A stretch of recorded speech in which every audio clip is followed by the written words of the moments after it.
Breaking news now, the post-mutiny fracture of the Wagner Group poses a danger to Africa. With Vladimir Putin's invasion of Ukraine in February 2022, the Wagner Group, a Russian state-funded private military corporation full of mercenaries and led by ignoble billionaire Yevgeny Prigozhin, entered the American consciousness. When Prigozhin led a brief mutiny in which his forces briefly seized the city of Rostov in southwestern Russia, even more people became aware of them. Putin put an end to the rebellion without taking any casualties other than to his imposing reputation. Wagner fighters in the area have surrendered their weapons to the Russian military since then, saving themselves from possible arrest or death for their part in the mutiny. President Alexander Lukashenko of Belarus has said that paramilitary groups will teach the Belarusian military how to use new weapons and techniques. Where did we go wrong with Putin? The Wagner Group's involvement in conflict zones like the Middle East and Africa is rarely brought up.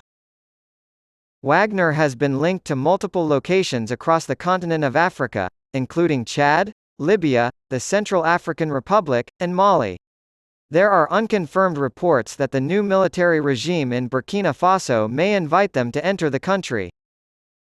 Wagner, according to these theories, isn't just interested in profiting off of Africa's mineral and oil wealth, but also in expanding Russia's diplomatic clout by providing military aid to a group of African states. Yevgeny Prigozhin's and Wagner's possible presence in these dangerous regions poses serious security risks due to the lack of information regarding their whereabouts and health, respectively. The presence of heavily armed soldiers of fortune available for hire by the highest bidder and unaffiliated with any nation-state is particularly worrisome in areas where human rights abuses are widespread. Some African leaders have reported that Russia has assured them they will not lose military personnel. Sergei Lavrov, Russia's foreign minister, has assured the governments of African countries like Chad and Mali that work will continue. Wagner's presence in Africa allows Russia to exploit the continent's rich mineral deposits.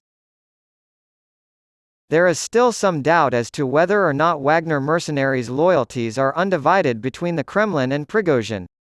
It is unknown how the mercenaries who are thousands of miles from the Kremlin feel about the reports that Prigozhin and Putin met in person days after the attempted mutiny and likely worked out a deal for control of the Wagner Group.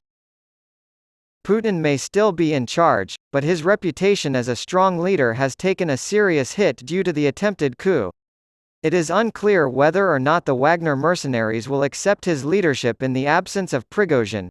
Prigozhin is already dead, according to retired U.S. four-star General Robert Abrams, who told ABC News that he believes the meeting between Prigozhin and Putin was staged. Despite the lack of contemporaneous evidence, it's hard to imagine how the Wagner mercenaries would take the news that the Russian government had killed their leader and co-founder. When morale drops, people may become more likely to desert or sell weapons illegally. Wagner has an established presence in the Central African Republic, CAR, a country whose political climate has been described by the United Nations as fragile. Since its independence in 1960, violence between different religious groups has been common. In late 2012, a Muslim rebel group known as Seleka led a successful coup. Shortly after seizing Bangui, Seleka was disbanded, but fighting between its former members and Christian, anti-Balaka fighters has persisted. In the wake of their split, both factions have contributed to increased anarchy and bloodshed.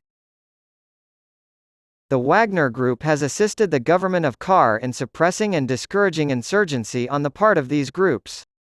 71% of the Central African Republic's population lives in poverty, but the country also has significant reserves of oil, gold, and diamonds despite its low GDP per capita.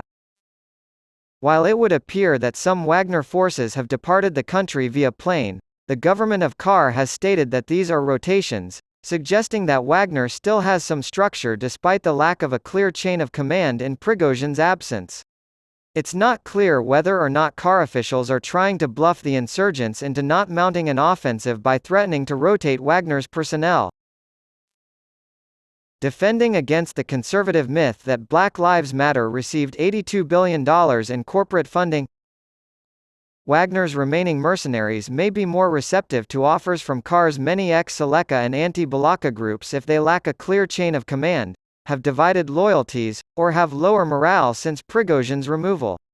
Both former members of the Seleka and anti-Balaka forces are suspected by the United Nations and human rights groups of committing atrocities during the conflict. Even before Wagner's arrival, countries like KAR and Chad had a history of instability, violence, and coup attempts. Russia and Wagner predate the West's contributions to less stability and security in Africa. In countries already battling Boko Haram and sectarian warring factions, the human cost of an unstable mercenary group like Wagner could be very high. We must not lose sight of how the fallout could affect the people of Africa while the world is rightly focused on the unjust invasion of Ukraine. The developed world and its media have shown great respect for the lives of Ukrainians. Now it is time for them to do the same for people of African descent in the developed world. Sign up to have the Daily Beast's biggest stories sent straight to your inbox. Please join us. Subscribe to the Daily Beast and never miss an important story again. Currently accepting new subscribers.